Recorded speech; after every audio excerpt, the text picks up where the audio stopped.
Happy day. Welcome to Stock Insights. இன்னைக்கு July 31 நம்ம market எப்படி ட்ரேட் ஆயிட்டு இருக்குன்னு பார்க்கலாம். அப்புறம் மார்க்கெட்ல வந்து சில இம்பார்ட்டன்ட் நியூஸ் எல்லாம் டீடைல்டா பார்க்கலாம். தெர்மேக்ஸ் Q1 ரிசல்ட் கொடுத்திருக்காங்க. மார்க்கெட் எக்ஸ்பெக்டேஷனை ரொம்ப மிஸ் பண்ணிருக்குன்னு தான் சொல்லணும். ப்ராஃபிட் ஆஃப்டர் டாக்ஸ் 25.2 crore கொடுத்திருக்காங்க. இது லாஸ்ட் இயர் கம்பேர் பண்றப்ப 152 crore. அப்ப 83% டிக்ளைன் ஆயிருக்கு. ரெவென்யூ 2303 crore கொடுத்திருக்காங்க. எக்ஸ்பெக்ட் பண்ணது 2433 crore. எஸ்டிமேட்டை மிஸ் பண்ணிருக்கு. EBITDA 69.5 crore, expected 219 crore, around 68% கம்மியா இருக்கு. Below the estimation. EBITDA margin last year 10.4%, இப்ப 3% தான். ஸோ இதனால இன்னைக்கு ஸ்டாக் ஆல்மோஸ்ட் 15% வரைக்கும் டிராப் ஆயிருக்கு. ஏன் ரிசல்ட் வந்து ரொம்ப வீக்கா வந்துச்சு? மேனேஜ்மெண்ட் சில முக்கியமான காரணங்களை சொல்லியிருக்காங்க. ஒரு ப்ராஜெக்ட்ல 91 crore one time cost over run ஆயிருக்கு. கல்ஃப் வார் டிஸ்ரப்ஷன் காரணமா டெலிவரிஸ் டிலே ஆயிருக்கு. கஸ்டமர்ஸ் எக்யூப்மெண்ட் பிக்கப் செய்யாததுனால 300 கோடி வரைக்கும் ரெவன்யூ இந்த குவார்டர்ல ரெகக்னைஸ் பண்ண முடியல. ஸோ இதனால ஏர்னிங்ஸ் ரொம்ப வீக்கா இருக்கு. ஆனாலும் சில பாசிட்டிவும் இருக்கு. ஆர்டர் இன்ஃப்ளோ 2% இன்க்ரீஸ் ஆயிருக்கு. ஆர்டர் புக் 23% க்ரோ ஆயிருக்குதா சொல்லியிருக்காங்க.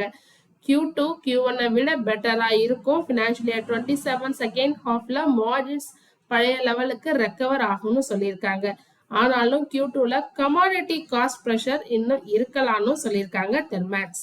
ஸ்கிரீனர் வெப்சைட்ல பார்த்துட்டு இருக்கோம். தெர்மேக்ஸ் 10.80% டவுன்ல ட்ரேட் ஆயிட்டு இருக்கு. 3792 பெர் ஷேர்னு ட்ரேட் ஆயிட்டு இருக்கு.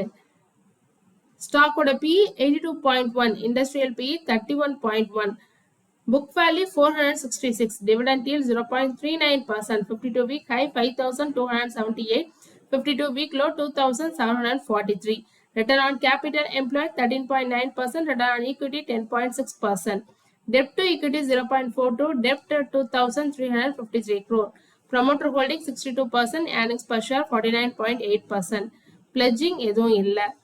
6 மாசத்துல 47.3% பாசிட்டிவ் ரிட்டர்ன் கொடுத்திருக்கு. ஒரு வருஷத்துல 7.9% பாசிட்டிவ் ரிட்டர்ன் கொடுத்திருக்கு.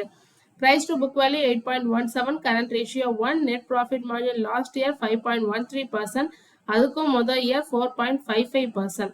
ஸோ லாஸ்ட் இயர் இன்க்ரீஸ் ஆயிருக்கு. Net profit margin latest quarter 0.95%, அதுக்கும் ப்ரீவியஸ் குவார்டர் 7.08% கம்மியாயிருக்கு. ஃப்ரீ கேஷ் ஃப்ளோ நெகட்டிவ்ல இருக்கு, 401 crore. Hyundai Motor Q1 result வந்திருக்கு. ஸ்டாக் இன்னைக்கு 7% இன்க்ரீஸ் ஆயிருக்கு. ஆனா ஒரு இன்ட்ரெஸ்டிங்கான விஷயம் என்னன்னா ப்ராஃபிட் 35% குறைஞ்சிருக்கு. EBITDA 31% டவுன் ஆயிருக்கு. மார்ஜினும் குறைஞ்சிருக்கு. அப்படி இருக்கிறப்ப ஏன் இன்னைக்கு ஸ்டாக் ஏறுனுச்சு? முதல்ல Q1 நம்பர்ஸ் பார்த்தா ரெவென்யூ 16,334 crore. லாஸ்ட் வருஷத்தை விட இப்ப 0.5% குறைஞ்சிருக்கு. ஆனா நெட் ப்ராஃபிட் 889 crore தான். லாஸ்ட் இயர் 1369 crore இருந்து கம்மியாயிருக்கு, 35%. EBITDA 1511 crore. ஸோ இது லாஸ்ட் இயர் கம்பேர் பண்றப்போ 31% டவுன். EBITDA மார்ஜினும் 13.3% இருந்து 9.3% கம்மியாயிருக்கு. இந்த நம்பர்ஸ் பார்த்தாலே ரிசல்ட் வீக்கா இருக்குன்னு தெரியுது. மார்க்கெட் இந்த குவார்டர் ரிசல்ட்டை மட்டும் பார்க்கல, கம்பெனியோட ஃபியூச்சர் கைடன்ஸையும் பார்த்து பாசிட்டிவ் ரியாக்ஷன் கொடுத்திருக்குன்னு தான் சொல்லணும். மேனேஜ்மெண்ட் ஃபினான்ஷியல் இயர் 27க்கான கைடன்ஸை சேஞ்ச் பண்ணல. இந்த ஃபினான்ஷியல் இயர்ல 8% to 10% வரைக்கும் வால்யூம் growth வரும்னு கான்ஃபிடன்ஸா சொல்றாங்க. இந்த growth டொமஸ்டிக் மார்க்கெட்ல மட்டும் இல்ல, எக்ஸ்போர்ட் மார்க்கெட்லயும் வரும்னு மேனேஜ்மெண்ட் சொல்றாங்க.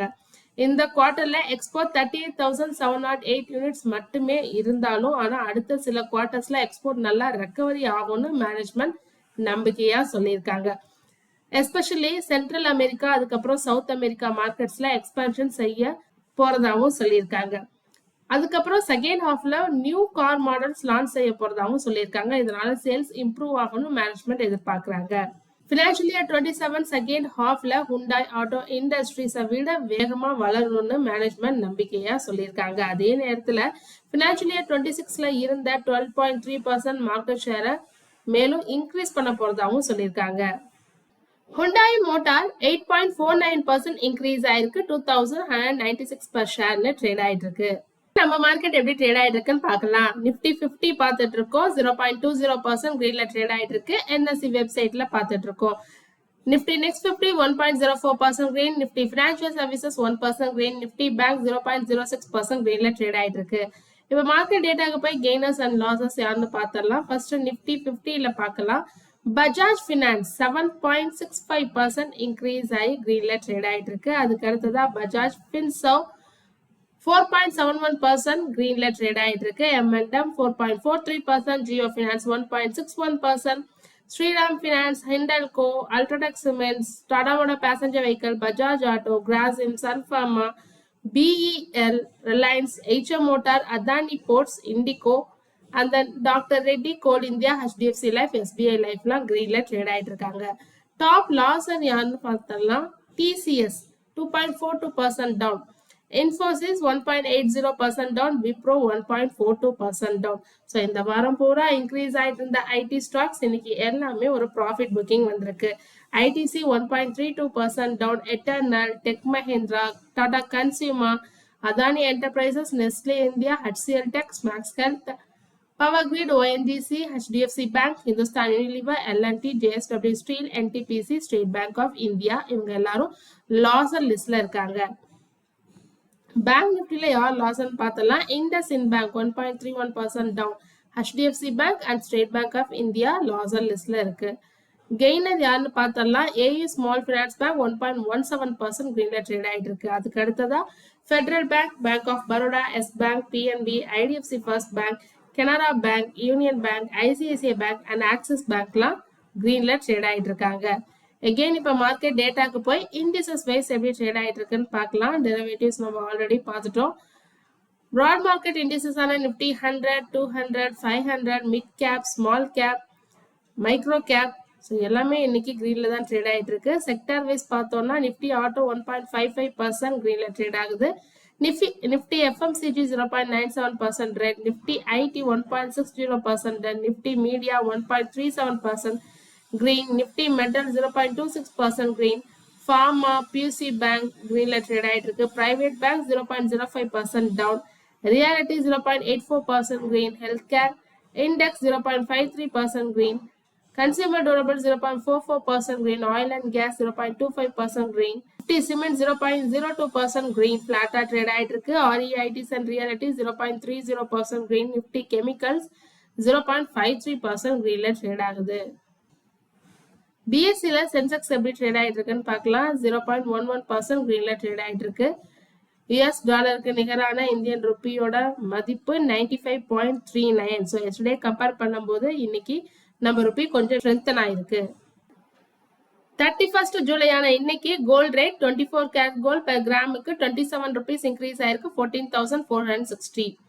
22 கேரட் கோல்ட் பெர் கிராமுக்கு 13,225. 18 கேரட் கோல்ட் பெர் கிராமுக்கு 10,845 போயிட்டு இருக்கு. சில்வர் பார்த்தலாம். சில்வர் பெர் கிராமுக்கு 235, எந்த சேஞ்சஸும் இல்லை. பிரெண்ட் க்ரூட் ஆயில் ஃபியூச்சர்ஸ் பார்த்தலாம். $85.35 பெர் பேரலுக்கு, 1.76% டவுன்ல இருக்கு. Yesterday FIA and DAS buying selling பார்த்தலாம். 30th July yesterday DAS net செல்லர்ஸா இருக்காங்க. 1,610.31 crores செல் பண்ணிருக்காங்க. FIA பையர்ஸா இருக்காங்க. 3,088.68 crores பை பண்ணிருக்காங்க. ட்ரேடிங் வியூல நிஃப்டி 50 இண்டெக்ஸ் பார்த்துட்டு இருக்கோம். 31st ஜூலை இன்னைக்கு எது வரைக்கும் போயிருக்குன்னா 24,380.10 வரைக்கும் போயிருக்கு. So it's a resistance. Support எங்க எடுத்திருக்குன்னு பார்த்தீங்கன்னா 24,298.90 எடுத்திருக்கு. இப்போ 24,365.30 ட்ரேட் ஆயிட்டு இருக்கு. பேங்க் நிஃப்டி இண்டெக்ஸ் பார்த்தலாம். இன்னைக்கு 31st ஜூலை ஆன இன்னைக்கு மேக்ஸிமம் 57,416.30 வரைக்கும் போயிருக்கு. எங்க சப்போர்ட் எடுத்திருக்குன்னா 57,139.65 சப்போர்ட் எடுத்திருக்கு. இப்போ 57,156.75 ட்ரேட் ஆயிட்டு இருக்கு. தொடர்ந்து இது மாதிரி யூஸ்ஃபுல்லான மார்க்கெட் அப்டேட்ஸ் வேணும்னா மறக்காம நம்ம சேனலை சப்ஸ்கிரைப் பண்ணுங்க. உங்க ஃப்ரெண்ட்ஸ்க்கு ஷேர் பண்ணுங்க. தேங்க்யூ.